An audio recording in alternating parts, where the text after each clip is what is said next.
Let's talk about one of the longest running conflicts in the world. It's happening in the Democratic Republic of Congo, which is here. People also call it the DRC, or sometimes just Congo. But don't confuse it with the Republic of Congo, which is another country next door. The DRC is huge, but we're going to focus on the east of the country, where fighting has been going on for almost 3 decades, involving dozens of armed groups. Neighboring countries like Uganda, Rwanda, and Burundi have got involved too. So it's always been super complicated, never as clear-cut as one side versus another. But one rivalry that's played out this whole time has been between Congo and Rwanda, and that's a big part of what's happening now. At the start of 2025, a powerful rebel group called the M23 took over the cities of Goma and Bukavu, the capitals of North and South Kivu provinces. But the UN and others say the M23 is getting all kinds of support from Rwanda, and that Rwanda has about 3,000 to 4,000 troops on the ground in eastern DRC. Officially, Rwanda denies any involvement. Does Rwanda currently have any troops at all in eastern DRC? I don't know. You're the commander-in-chief. Yeah, there are many things I don't know. The M23 did not come back on its own. It came back because Rwanda backed it. It's part of an ongoing tension and conflict between Congo and Rwanda for 30 years now.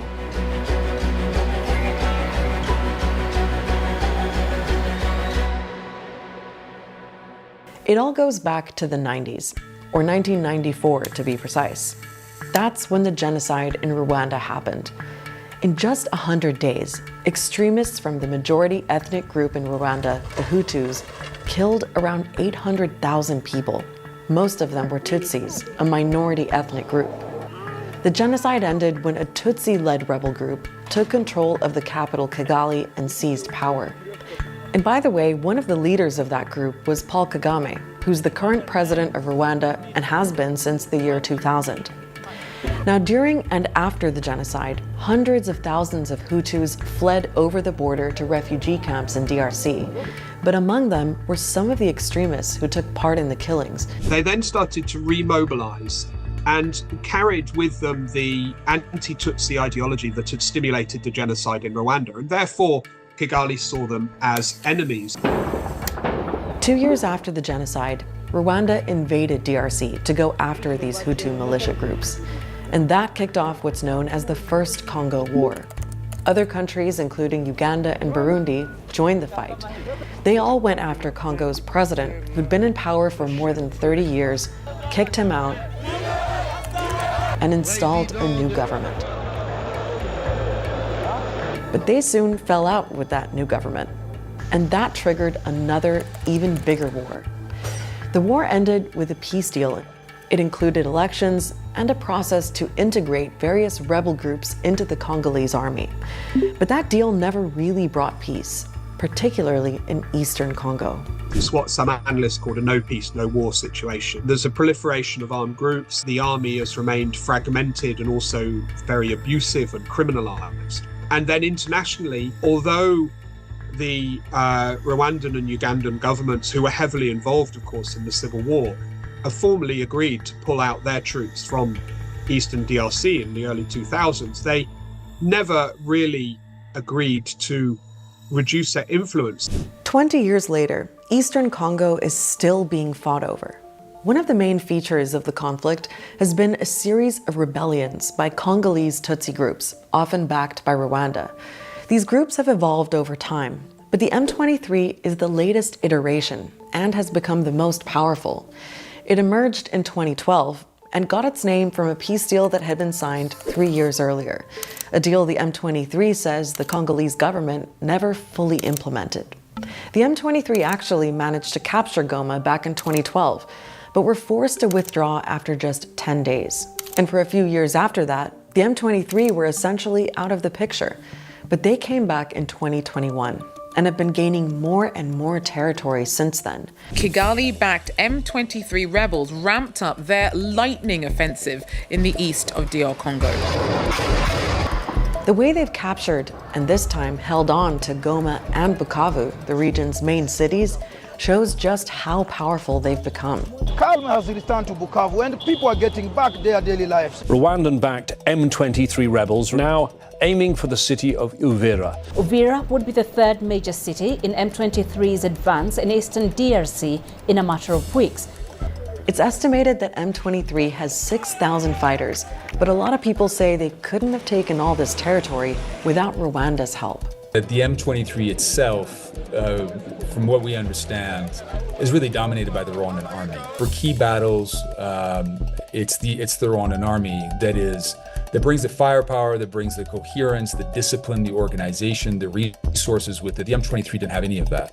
If it hadn't been for the Rwandan army, we wouldn't be here today. If also you see the number of Rwandan military who are fighting alongside M23, one will wonder if it is the M23 is backed by Rwanda, or if Rwanda is intervening just accompanied by M23.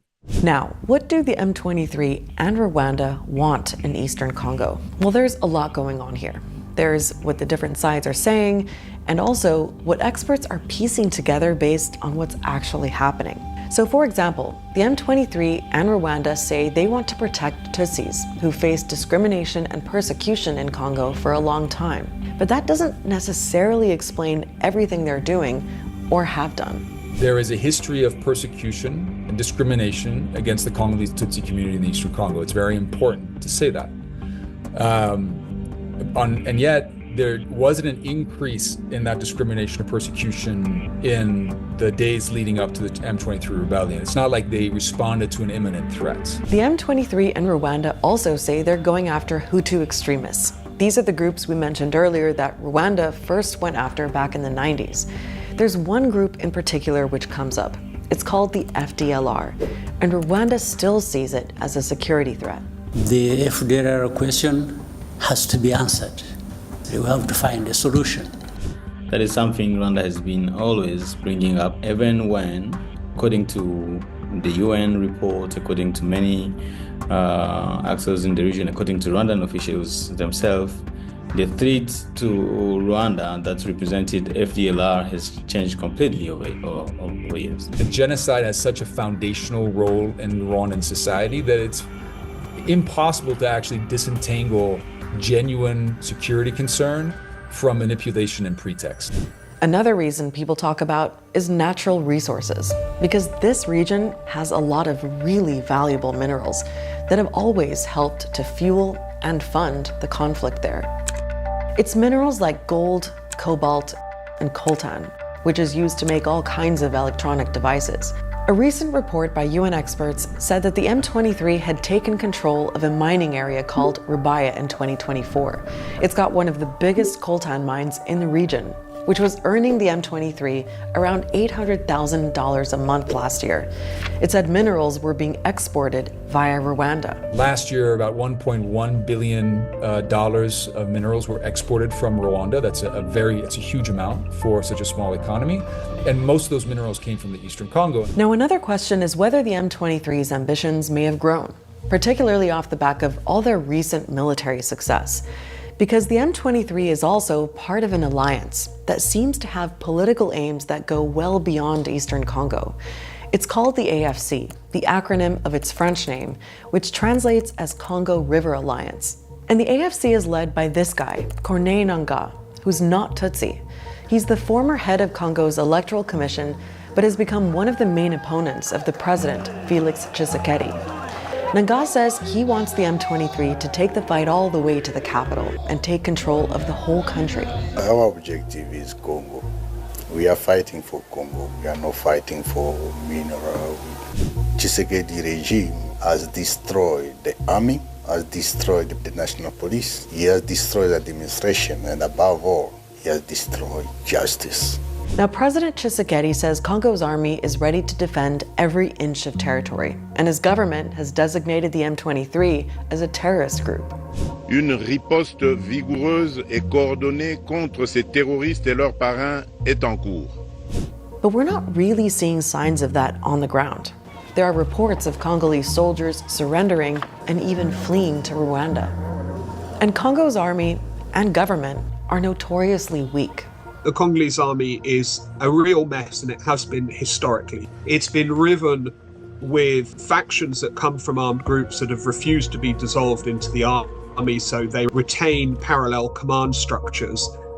It's also an army that's extremely corrupt, and all issues of pay and resources are the subject of very severe infighting amongst senior military. Contrast that with the M23 in Rwanda, who've been rapidly taking and holding territory and setting up parallel administrations in those areas.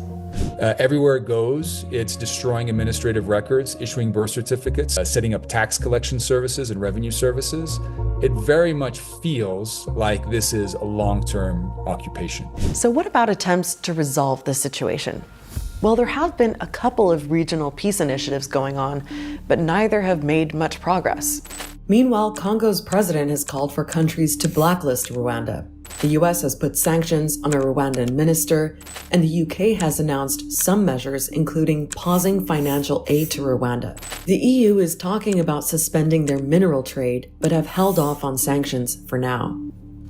Since 2012, Rwanda has made itself very useful to a number of Western countries with whom it has a whole range of different ties, whether it's sponsoring football teams or, most importantly, Rwanda's peacekeeping operations in Central African Republic, and I think notably in Mozambique, where the Rwandan army is protecting a very important installation of the Total oil company. And I think these create a set of relationships with Western politicians, which means that Western politicians are very reluctant to challenge Kigali. Ultimately, unless you force these leaders, bring them to the table via means of international sanctions, international boycotts, close the money tap, we're not going to see this conflict ending unless you have some serious pressure being placed on the groups. And while this cycle of conflict goes on, driven by all sorts of motivations and competing interests, it is, unsurprisingly, civilians who are bearing the biggest cost. Thousands of people have been killed in the recent fighting, and hundreds of thousands have been displaced. Almost 1 million people were already living in camps around Goma. They'd fled there to escape other rounds of fighting over the years.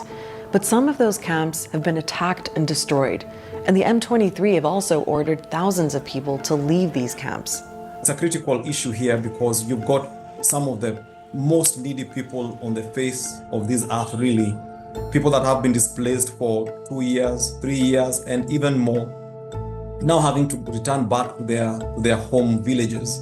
Basi hatuna maisha, kwenye tunaenda hatuwe kama tunaenda wapi, nyumba zishalunguziwa, walishabomola. Hivi kulipa, tuko nauzisha saa vile kabashe, nayo ni yenyewe tulikuwa nalogotesha tu. Hapa hatuna na kitu. Tuko narudia na kwetu tuko narudia hatuna hako kitu hatukulimaka. For decades, the conflict in eastern DRC has also been characterized by some of the worst atrocities imaginable. Some of the commanders have actually been found guilty of war crimes at the International Criminal Court in The Hague. And this pattern of violence is still playing out. Human Rights Watch says that in recent fighting, both sides have killed and raped camp residents, interfered with aid delivery, and committed other abuses. UNICEF says children are also being targeted with rape, and at levels surpassing anything they've seen in recent years. The UN has accused the M23 of executing children. I honestly don't think we've heard the extent of the humanitarian crisis unfolding. Sexual and gender-based violence directed at children, at women, has really left scars that will continue on in individual community lives for years to come. At the end of the day, it's 30 years of suffering for millions of Congolese people who do not have anything to do with the interests of one or another and who only want to live in a peaceful country. At Start Here, we cover topics that come up in the news. Check out this video we made that explains international law and the ICC, and follow me on Instagram so you can stay up to date with all the stories we're working on.